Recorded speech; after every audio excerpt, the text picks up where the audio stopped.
You want to grab that same spoon that you used as your template. Here's a spoon I made earlier. You can see it's nice and firm now. Place that aside.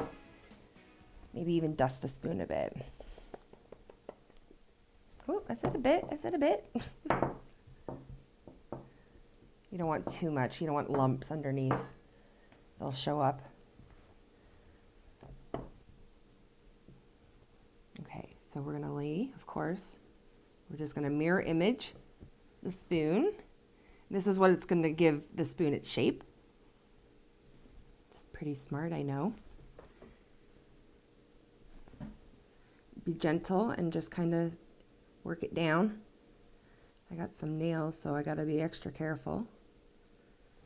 It's hard to be pretty and cake. You can see as it's drying, I don't know how well the camera's picking it up, but it's got ever so slightly, just a little bit of like elephant skin. Elephant skin. Okay, I can feel that my spoon has pressed firmly down all over. Just make sure, keep in mind, you got to center that spoon.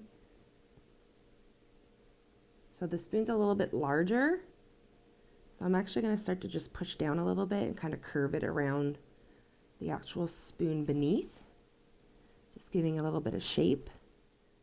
So just gently pushing down.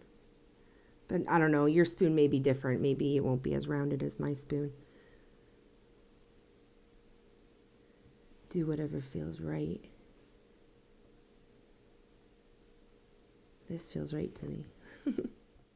Okay. I don't recommend doing it around the edge, or otherwise you'll create this funny little lip that we do not want.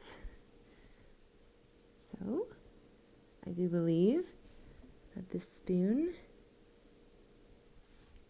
is ready to sit and dry for at least 24 hours because we're going to airbrush it, and once we airbrush it, it will kind of re-moisten the gum paste and it'll get kind of soft again. So it's got to be nice and firm.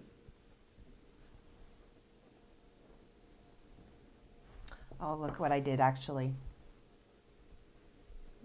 I put little grooves at the bottom of my first spoon, and all I did to create that was I used a palette knife and I just slightly pushed down, just creating a groove. I'm not cutting the gum paste, but I'm just denting it, I guess. Trying to keep that line nice and straight. And then I'm going to create a second one just below it. Just adding a little bit of character to the spoon, just so it's not so flat. Okay. There we go. Got a nice little diner spoon. Oops. Okay, so place that aside and let it dry for 24 hours. So let's pretend 24 hours just passed and our spoon is nice and dry now. So we're going to airbrush it. I'm going to use my turntable and a piece of paper towel.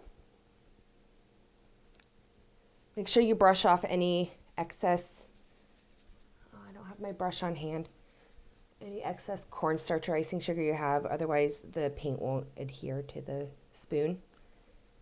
It'll adhere to the cornstarch, and then if you brush that away later, then it'll take the color with it too. Actually, I could just use this paper towel.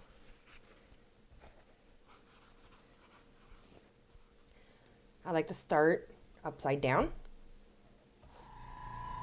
I have silver airbrush. Is it silver shimmer airbrush color? So I'm just waiting for my compressor to fill. You got to give this stuff a good shake because a lot of the shimmer will settle at the bottom. So I'm just going to fill my cup up.